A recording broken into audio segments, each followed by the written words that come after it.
Okay, so chances are you've seen this face before. That elephant head is absolutely unmistakable. This is Ganesha, one of the most beloved gods in all of Hinduism. But have you ever stopped to wonder why an elephant?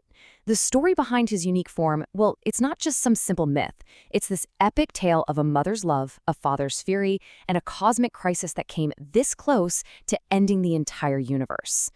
So let's get right to it. How in the world did one of the most popular gods in a major religion end up with the head of an elephant? The answer isn't just a piece of trivia. This story is actually the key to understanding his power, his purpose, and exactly why millions of people still turn to him today. So, our story begins, as so many do, with a mother's wish. This is Parvati, the wife of the great god Shiva, and she wanted a son. But not just any son. She wanted someone whose loyalty was absolute, someone devoted entirely to her and her alone. And the way she created him was just incredible. This was no ordinary birth. While she was getting ready for her bath, she took the sandalwood paste from her own body and literally sculpted a sun with her own two hands. Then she poured her divine energy, her very essence, into him and brought him to life. And she gave him one single crystal-clear mission. Guard this door. Let no one pass. Simple as that. So the boy, who was basically born from pure devotion, he takes his post. His entire existence was for this one task. There was no way he was going to fail. But what he didn't know was that someone was about to show up and put that perfect loyalty to the ultimate test. And here's where the tragedy really begins to unfold.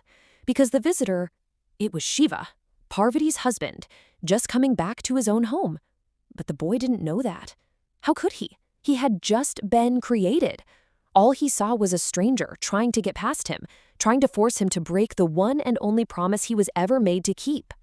And he did not budge. He stood his ground like a mountain, a perfect, unmovable guard.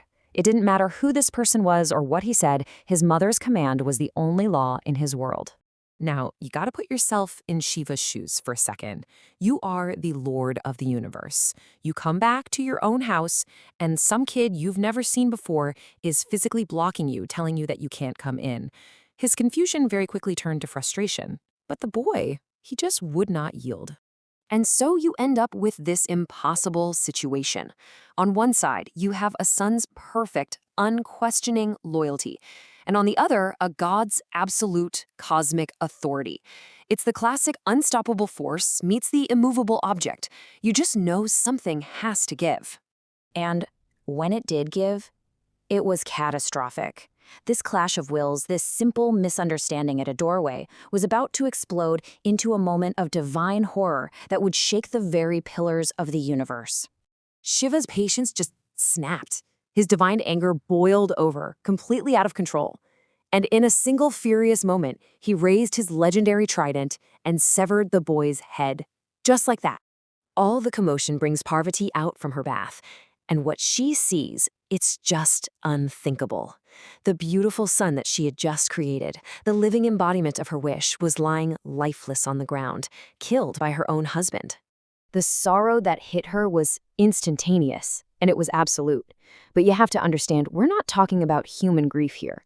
This was the grief of a goddess, and it immediately soured into a rage so powerful it threatened to unravel the very fabric of creation. She actually threatened to unleash something called pralay, which is basically the cosmic reset button, the complete and total annihilation of everything. Think about that for a second. Her grief was so deep, her rage so fierce, the whole universe literally held its breath.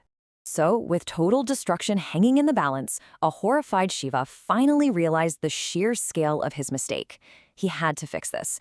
He had to find some way, any way, to calm Parvati's world-shattering grief. And he had to do it now. Realizing what he'd done, Shiva makes this desperate vow. He would bring the boy back. He sends out his divine attendants, the Ganas, with a very strange and very urgent command. Go, find the first living creature you see and bring me its head. As fate would have it, the very first creature they stumbled upon was a baby elephant. And with that elephant's head, Shiva performed this incredible act of cosmic restoration. He carefully placed it on the boy's shoulders, and then he poured his own divine power back into the lifeless form. In that very moment, the loyal guard was reborn, transformed into the iconic, powerful god that we all know today. But Shiva knew that just bringing him back to life wasn't going to be enough. He had to truly honor the boy's incredible, unwavering loyalty. So, he promoted him. He made him the leader of his own celestial armies, the Ganas, and gave him a new name to fit his new job, Ganapati, which means the Lord, or Pati, of the Ganas. You see, this rebirth wasn't just the end of a tragic story. It was really the beginning of an incredible legacy, one that defines how millions of people worship to this very day. So he was Ganapati, the great leader. But Shiva also gave him the name he's now famous for all across the world, Ganesha. And with that new name came one final, unbelievable gift, a blessing that would cement his place among the gods for all time. Shiva decreed that from that day on, no one, not a god, not a mortal, nobody, could start any new project, any important task, any journey without first honoring Ganesha. He would always, always be worshipped first. He became the great remover of obstacles, the undisputed lord of all new beginnings. So when you look at Ganesha now, you're seeing this entire incredible story all at once. His elephant head is the symbol of that awful conflict and the miraculous rebirth that followed. His title, Ganapati, is the reward for his unbreakable loyalty. And his status as the first god to be worshipped, well, that's the ultimate tribute to the son who stood his ground, and to the mother whose love was powerful enough to almost end the world. So in the end, the god of new beginnings was born from a truly terrible ending.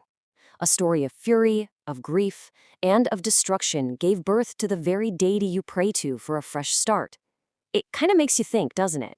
Maybe our most powerful new beginnings can only ever happen after something has been completely and totally broken first. Thank you for watching. If you enjoyed this story, please give it a like and share it with your friends and family. Subscribe to Wisdom Tree Kids for more inspiring, educational, and entertaining stories for children.